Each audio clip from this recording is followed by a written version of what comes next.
Salam sejahtera untuk kita semua. Ringkasan buku, 7 Hukum Spiritual untuk Sukses, Panduan Praktis untuk Mewujudkan Impian Anda, penulis, Dr. Deepak Chopra. Pendahuluan, meskipun buku ini berjudul 7 Hukum Spiritual untuk Sukses, buku ini juga dapat disebut sebagai 7 Hukum Spiritual Kehidupan, karena ini adalah prinsip-prinsip yang sama yang digunakan alam untuk menciptakan segala sesuatu di dalam eksistensi materi, segala sesuatu yang dapat kita lihat, dengar, cium, cicipi, atau sentuh. Dalam buku saya, Menciptakan Kemakmuran, Kesadaran Kekayaan di Bidang Segala Kemungkinan, saya telah menguraikan langkah-langkah menuju kesadaran kekayaan berdasarkan pemahaman yang benar tentang cara kerja alam. 7 hukum spiritual tentang kesuksesan merupakan inti dari ajaran ini. Ketika pengetahuan ini dimasukkan ke dalam kesadaran Anda, maka akan memberikan Anda kemampuan untuk menciptakan kekayaan tanpa batas dengan mudah, dan untuk mengalami kesuksesan dalam setiap usaha. Hukum adalah proses di mana yang tak terwujud menjadi terwujud. Itu adalah proses di mana pengamat menjadi yang diamati. Itu adalah proses di mana pelihat menjadi pemandangan. Itu adalah proses di mana pemimpi memanifestasikan mimpinya. Dengan kata lain, semua proses penciptaan adalah proses yang melaluinya diri atau keilahian mengekspresikan dirinya sendiri. Sumber dari semua ciptaan adalah keilahian, atau roh. Proses penciptaan adalah keilahian dalam gerak, atau pikiran, dan objek penciptaan adalah alam semesta fisik, yang mencakup tubuh fisik. Hukum-hukum fisik alam semesta sebenarnya adalah seluruh proses ketuhanan dalam gerak, atau kesadaran dalam gerak. Bab 1, Hukum Potensi Murni. Hukum spiritual pertama dari kesuksesan adalah hukum potensi murni. Kesadaran murni adalah potensi murni. Itu adalah bidang dari semua kemungkinan dan kreativitas yang tak terbatas. Karena tak terbatas dan tak terbatas, ia juga merupakan sukacita murni. Atribut lain dari kesadaran adalah pengetahuan murni, keheningan tanpa batas, keseimbangan sempurna, tak terkalahkan, kesederhanaan, dan kebahagiaan. Sifat esensial kita adalah salah satu dari potensi murni. Hukum potensi murni juga dapat disebut hukum kesatuan, karena yang mendasari keanekaragaman kehidupan yang tak terbatas adalah kesatuan dari satu roh yang merasuk ke dalam segala sesuatu. Medan potensi murni adalah diri Anda sendiri, dan semakin Anda mengalami sifat sejati Anda, semakin dekat Anda dengan medan potensi murni. Pengalaman tentang diri, atau rujukan diri, berarti bahwa titik referensi internal kita adalah roh kita sendiri, dan bukan objek dari pengalaman kita. Kekuatan semacam ini bukanlah kekuatan potensi murni, atau kekuatan diri, atau kekuatan nyata. Dalam rujukan objek, titik referensi internal Anda adalah ego Anda. Namun, kekuatan yang didasarkan pada rujukan objek adalah kekuatan yang palsu. Bagaimana kita dapat menerapkan hukum potensi murni, bidang segala kemungkinan, dalam kehidupan kita? Jika Anda ingin menikmati manfaat dari bidang potensi murni, jika Anda ingin memanfaatkan sepenuhnya kreativitas yang melekat pada kesadaran murni, maka Anda harus memiliki akses ke sana. Jika Anda tidak pernah memberi diri Anda kesempatan untuk mengalami keheningan, ini menciptakan gejolak dalam dialog internal Anda. Kemudian, ketika dialog internal menjadi tenang, Anda mulai mengalami keheningan dari bidang potensi murni. Berlatih keheningan secara berkala sesuai keinginan Anda adalah salah satu cara untuk mengalami hukum potensi murni. Melalui meditasi, Anda akan belajar untuk mengalami bidang keheningan murni dan kesadaran murni. Dalam bidang keheningan murni adalah bidang korelasi tak terbatas, bidang kekuatan pengorganisasian tak terbatas, tanah penciptaan tertinggi di mana segala sesuatu terhubung secara tak terpisahkan dengan segala sesuatu yang lain. Bab 2, Hukum Memberi. Hukum spiritual kedua dari kesuksesan adalah hukum memberi. Hukum ini juga dapat disebut sebagai hukum memberi dan menerima, karena alam semesta beroperasi melalui pertukaran yang dinamis. Tubuh Anda berada dalam pertukaran yang dinamis dan konstan dengan tubuh alam semesta. Pikiran Anda berinteraksi secara dinamis dengan pikiran kosmos. Energi Anda adalah ekspresi dari energi kosmik. Karena tubuh dan pikiran Anda dan alam semesta berada dalam pertukaran yang konstan dan dinamis, menghentikan sirkulasi energi sama seperti menghentikan aliran darah. Kata kemakmuran berarti mengalir dalam kelimpahan. Uang sebenarnya adalah simbol dari energi kehidupan yang kita pertukarkan dan energi kehidupan yang kita gunakan sebagai hasil dari pelayanan yang kita berikan kepada alam semesta. Memberi akan menghasilkan menerima, dan menerima akan menghasilkan memberi. Pada kenyataannya, menerima adalah hal yang sama dengan memberi, karena memberi dan menerima adalah aspek yang berbeda dari aliran energi di alam semesta. Melalui pemberiannya, energi yang tidak terlihat mengalir ke dalam manifestasi material. Sesuatu yang tidak berkembang biak melalui pemberian, tidak layak untuk diberikan dan juga tidak layak untuk diterima. Jika Anda memberi dengan enggan, maka tidak ada energi di balik pemberian tersebut. Itulah sebabnya tindakan memberi haruslah menyenangkan. Kerangka berpikirnya haruslah kerangka berpikir yang membuat Anda merasakan sukacita dalam tindakan memberi itu sendiri. Maka energi di balik pemberian itu akan meningkat berkali-kali lipat. Mempraktikkan hukum memberi sebenarnya sangat sederhana. Jika Anda menginginkan sukacita, berikan sukacita kepada orang lain. Jika Anda menginginkan cinta kasih, belajarlah untuk memberi cinta kasih. Jika Anda menginginkan perhatian dan penghargaan, belajarlah untuk memberi perhatian dan penghargaan. Jika Anda menginginkan kemakmuran materi, bantulah orang lain untuk menjadi makmur secara materi. Ini karena tubuh kita, direduksi ke keadaan esensialnya, adalah kumpulan energi dan informasi yang terlokalisasi di alam semesta energi dan informasi. Cara terbaik untuk menerapkan hukum memberi, untuk memulai seluruh proses sirkulasi, adalah dengan membuat keputusan bahwa setiap kali Anda berhubungan dengan siapapun, Anda akan memberi mereka sesuatu. Selama Anda memberi, Anda akan menerima. Bab 3, Hukum Karma. Hukum spiritual ketiga untuk meraih kesuksesan adalah hukum karma. Karma adalah tindakan dan konsekuensi dari tindakan tersebut. Ia adalah sebab dan akibat secara bersamaan, karena setiap tindakan menghasilkan kekuatan energi yang kembali kepada kita dalam bentuk yang sama. Tidak ada yang asing dengan hukum karma. Oleh karena itu, karma menyiratkan tindakan pembuatan pilihan secara sadar. Beberapa dari pilihan-pilihan ini dibuat secara sadar, sementara yang lainnya dibuat secara tidak sadar. Tetapi cara terbaik untuk memahami dan memaksimalkan penggunaan hukum karma adalah dengan menjadi sadar akan pilihan-pilihan yang kita buat di setiap saat. Ketika Anda membuat pilihan apapun, Anda dapat bertanya pada diri sendiri dua hal. Pertama, apa konsekuensi dari pilihan yang saya ambil? Kedua, apakah pilihan yang saya buat sekarang ini akan membawa kebahagiaan bagi saya dan orang-orang di sekitar saya? Hanya ada satu pilihan dari sekian banyak pilihan yang tersedia di setiap detik, yang akan menciptakan kebahagiaan bagi Anda dan juga orang-orang di sekitar Anda. Tindakan yang tepat secara spontan adalah tindakan yang tepat pada saat yang tepat. Tindakan itulah yang menyehatkan Anda dan semua orang yang dipengaruhi oleh tindakan tersebut. Mekanisme ini berkaitan dengan sensasi dalam tubuh Anda. Tubuh Anda mengalami dua jenis sensasi. Satu adalah sensasi kenyamanan, yang lainnya adalah sensasi ketidaknyamanan.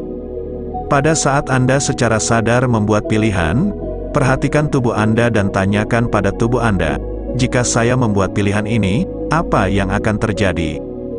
Jika tubuh Anda mengirimkan pesan kenyamanan, itu adalah pilihan yang tepat. Jika tubuh Anda mengirimkan pesan ketidaknyamanan, maka itu bukan pilihan yang tepat. Secara sadar letakkan perhatian Anda di dalam hati dan tanyakan pada hati Anda apa yang harus dilakukan. Hal kedua yang dapat Anda lakukan adalah mengubah atau mentransformasikan karma Anda menjadi pengalaman yang lebih diinginkan. Bab 4, Hukum Usaha Terkecil. Hukum spiritual keempat untuk meraih kesuksesan adalah hukum usaha terkecil. Hukum ini didasarkan pada fakta bahwa kecerdasan alam berfungsi dengan mudah dan tanpa usaha dan tanpa ketelitian. Ini adalah prinsip tindakan paling sedikit, tanpa perlawanan. Jika Anda mengamati alam yang sedang bekerja, Anda akan melihat bahwa sedikit usaha yang dikeluarkan. Dalam ilmu Veda, filosofi kuno India, Prinsip ini dikenal sebagai prinsip ekonomi usaha, atau melakukan lebih sedikit dan mencapai lebih banyak. Apa yang biasa disebut keajaiban, sebenarnya adalah ekspresi dari hukum usaha terkecil. Dan ketika Anda selaras dengan alam, ketika Anda mapan dalam pengetahuan tentang diri sejati Anda dapat menggunakan atau hukum usaha terkecil. Sedikit usaha yang dikeluarkan ketika tindakan Anda dimotivasi oleh cinta, karena alam disatukan oleh energi cinta. Ketika Anda mencari kekuasaan dan kendali atas orang lain, Anda membuang-buang energi. Ketika Anda mencari uang hanya untuk keuntungan pribadi, Anda memotong aliran energi untuk diri Anda sendiri, dan mengganggu ekspresi kecerdasan alam. Tetapi ketika tindakan Anda dimotivasi oleh cinta kasih, tidak ada energi yang terbuang. Ketika tindakan Anda dimotivasi oleh cinta, energi Anda berlipat ganda dan terakumulasi. Ketika titik referensi internal Anda adalah ego, ketika Anda mencari kekuasaan dan kendali atas orang lain atau mencari persetujuan dari orang lain, Anda menghabiskan energi dengan cara yang sia-sia. Ada 3 komponen dalam hukum usaha terkecil, 3 hal yang dapat Anda lakukan untuk menerapkan prinsip, lakukan lebih sedikit dan capai lebih banyak ke dalam tindakan. Ketika Anda merasa frustrasi atau kesal dengan seseorang atau suatu situasi, ingatlah bahwa Anda tidak bereaksi terhadap orang atau situasi tersebut, tetapi terhadap perasaan Anda tentang orang atau situasi tersebut. Dan jika Anda dapat menerima segala sesuatunya sebagaimana adanya, Anda siap untuk bertanggung jawab atas situasi Anda dan atas semua peristiwa yang Anda lihat sebagai masalah. Ini membawa kita ke komponen kedua dari hukum usaha terkecil, tanggung jawab. Bab 5, Hukum Niat dan Keinginan. Hukum spiritual kelima untuk meraih kesuksesan adalah hukum niat dan keinginan.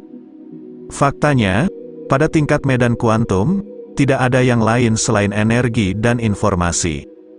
Medan kuantum hanyalah label lain untuk medan kesadaran murni atau potensi murni. Dan medan kuantum ini dipengaruhi oleh niat dan keinginan. Medan yang sama ini dialami secara objektif sebagai tubuh fisik, dan melalui tubuh fisik, kita mengalami medan ini sebagai dunia. Tubuh Anda tidak terpisah dari tubuh alam semesta, karena pada tingkat mekanika kuantum tidak ada batas yang terdefinisi dengan baik. Medan kuantum yang lebih besar, alam semesta, adalah tubuh Anda yang diperluas. Tidak hanya sistem saraf manusia yang mampu menyadari informasi dan energi dari medan kuantumnya sendiri, tetapi karena kesadaran manusia sangat fleksibel melalui sistem saraf yang luar biasa ini, Anda dapat secara sadar mengubah konten informasi yang memunculkan tubuh fisik Anda. Anda dapat secara sadar mengubah energi dan konten informasi atau tubuh mekanik kuantum Anda sendiri, dan oleh karena itu mempengaruhi energi dan informasi dari tubuh Anda yang diperluas, lingkungan Anda, dunia Anda, dan menyebabkan hal-hal mewujud di dalamnya. Perhatian memberi energi, dan niat mengubah. Hal ini karena niat di tanah subur perhatian memiliki kekuatan pengorganisasian yang tak terbatas. Tubuh manusia dapat memainkan musik, membunuh kuman, membuat bayi, membaca puisi, dan memantau pergerakan bintang-bintang pada saat yang sama, karena bidang korelasi tak terbatas adalah bagian dari bidang informasinya. Dengan kata lain, selama Anda tidak melanggar hukum alam yang lain, melalui niat Anda benar-benar dapat memerintahkan hukum alam untuk memenuhi impian dan keinginan Anda. Anda dapat pergi ke dasar penciptaan tertinggi dan memperkenalkan niat, dan hanya dengan memperkenalkan niat, Anda mengaktifkan bidang korelasi tak terbatas. Niat adalah kekuatan nyata di balik keinginan. Niat saja sudah sangat kuat, karena niat adalah keinginan tanpa kemelekatan pada hasilnya. Keinginan saja lemah, karena keinginan pada kebanyakan orang adalah perhatian dengan kemelekatan. Niat adalah keinginan dengan ketaatan yang ketat pada semua hukum lainnya, tetapi terutama hukum keterlepasan, yang merupakan hukum kesuksesan spiritual ke-6. Bab 6, Hukum Keterlepasan. Hukum spiritual ke-6 dari kesuksesan adalah hukum keterlepasan. Hukum keterlepasan mengatakan bahwa untuk mendapatkan sesuatu di alam semesta fisik, Anda harus melepaskan keterikatan Anda terhadapnya. Ini tidak berarti Anda melepaskan niat untuk menciptakan keinginan Anda, Saat Anda melepaskan kemelekatan Anda pada hasil, menggabungkan niat satu tujuan dengan pelepasan pada saat yang sama, Anda akan memiliki apa yang Anda inginkan. Kemelekatan berasal dari kesadaran akan kemiskinan, karena kemelekatan selalu pada simbol-simbol. Keterlepasan identik dengan kesadaran kekayaan, karena dengan keterlepasan ada kebebasan untuk berkreasi. Dalam ketidakpastian ini, Anda akan menemukan kebebasan untuk menciptakan apapun yang Anda inginkan. Orang-orang terus-menerus mencari rasa aman, dan Anda akan menemukan bahwa mencari rasa aman sebenarnya adalah hal yang sangat fana. Keterikatan pada uang akan selalu menciptakan rasa tidak aman, tidak peduli berapa banyak uang yang Anda miliki di bank. Ini berarti bahwa pencarian keamanan dan kepastian sebenarnya adalah keterikatan pada yang diketahui. Yang tidak diketahui adalah bidang dari semua kemungkinan, selalu segar, selalu baru, selalu terbuka untuk penciptaan atau manifestasi baru. Lepaskan kemelekatan Anda pada yang diketahui, melangkahlah ke yang tidak diketahui, dan Anda akan melangkah ke dalam bidang segala kemungkinan. Setiap hari Anda dapat mencari kegembiraan tentang apa yang mungkin terjadi di bidang segala kemungkinan. Salah satu karakteristik dari bidang segala kemungkinan adalah korelasi yang tak terbatas. Hukum pelepasan tidak mengganggu hukum niat dan keinginan, dengan penetapan tujuan. Hukum pelepasan mempercepat seluruh proses evolusi. Keadaan kewaspadaan ini, kesiapan Anda di masa sekarang, di bidang ketidakpastian, bertemu dengan tujuan dan niat Anda dan memungkinkan Anda untuk meraih kesempatan. Anda dapat tetap waspada terhadap peluang dengan berpijak pada kebijaksanaan ketidakpastian. Bab 7, Hukum Dharma, hukum spiritual ketujuh untuk meraih kesuksesan adalah hukum Dharma. Menurut hukum ini, Anda memiliki bakat yang unik dan cara yang unik untuk mengekspresikannya. Ada sesuatu yang dapat Anda lakukan lebih baik daripada orang lain di seluruh dunia, dan untuk setiap bakat unik dan ekspresi unik dari bakat tersebut, ada juga kebutuhan yang unik. Yang benar-benar saya ingin Anda fokuskan adalah bertanya pada diri sendiri bagaimana Anda dapat melayani umat manusia, dan tanyakan pada diri sendiri apa bakat unik Anda. Karena Anda memiliki bakat unik yang tidak dimiliki orang lain, dan Anda memiliki cara khusus untuk mengekspresikan bakat tersebut, dan tidak ada orang lain yang memilikinya. Ini adalah hukum Dharma. Kita bukanlah manusia yang sesekali memiliki pengalaman spiritual, tetapi sebaliknya, kita adalah makhluk spiritual yang sesekali memiliki pengalaman manusia. Komponen kedua dari hukum Dharma adalah mengekspresikan bakat-bakat unik kita. Hukum Dharma mengatakan bahwa setiap manusia memiliki bakat yang unik. Ketika Anda mengekspresikan satu bakat unik yang Anda miliki, atau lebih dari satu bakat unik dalam banyak kasus, ekspresi bakat tersebut akan membawa Anda ke dalam kesadaran yang tak lekang oleh waktu. Komponen ketiga dari hukum Dharma adalah pelayanan kepada umat manusia, untuk melayani sesama manusia dan bertanya pada diri sendiri, bagaimana saya dapat membantu? Ketika Anda menggabungkan kemampuan untuk mengekspresikan bakat unik Anda dengan pelayanan kepada umat manusia, maka Anda telah memanfaatkan sepenuhnya hukum Dharma. Komitmen kedua adalah, saya akan menemukan bakat-bakat unik saya, dan dengan menemukan bakat-bakat unik saya akan menikmati diri saya sendiri, karena proses kenikmatan terjadi ketika saya masuk ke dalam kesadaran abadi. Jika Anda masih melakukan apa yang Anda lakukan saat ini, maka Anda berada dalam Dharma, karena Anda memiliki gairah untuk apa yang Anda lakukan. Anda mengekspresikan bakat-bakat unik Anda, temukan keilahian Anda, temukan bakat unik Anda, layani umat manusia dengannya, dan Anda dapat menghasilkan semua kekayaan yang Anda inginkan. Kesimpulan, setiap sel, apakah itu sel perut, atau sel jantung, atau sel otak, memiliki kelahirannya di dalam hukum potensi murni. DNA adalah contoh sempurna dari potensi murni. Pada kenyataannya, DNA adalah ekspresi material dari potensi murni. DNA yang sama yang ada di setiap sel mengekspresikan dirinya dengan cara yang berbeda untuk memenuhi kebutuhan unik dari sel tersebut. Setiap sel memberi dan mendukung setiap sel lainnya, dan pada gilirannya dipelihara oleh setiap sel lainnya. Melalui hukum niat dan keinginan, Setiap niat dari setiap sel memanfaatkan kekuatan pengorganisasian yang tak terbatas dari kecerdasan alam. Tentu saja, setiap sel mengekspresikan hukum detasemen. Setiap sel juga mengekspresikan hukum dharma.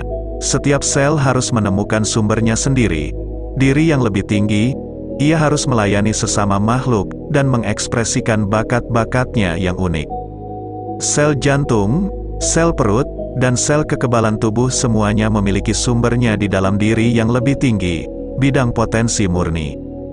Hanya dengan mengekspresikan bakat unik mereka, mereka dapat mempertahankan integritas mereka sendiri dan integritas seluruh tubuh.